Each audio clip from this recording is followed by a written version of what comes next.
In a 2020 Kia Telluride SX like this one, if your sunroof has stopped working, the first thing to troubleshoot is seeing if the fuse is simply burnt out. It's not always the motor or something complicated. That's what fuses are for. It's to make kind of like a bottleneck where you can pinpoint exactly what's wrong in the electrical system. So come down here. Sunroofs are almost always a 20A fuse.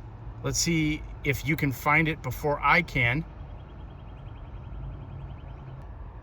So there it is. We go 4 columns over from the left, and then it's the second row up.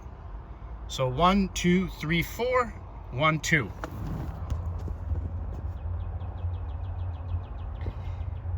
And then you'll simply pull that fuse out, and if it is in fact burnt out, replace it. That should get your sunroof going again. I'll put an affiliate link in products to purchase new fuses. And if you have any questions, just put them in the comments.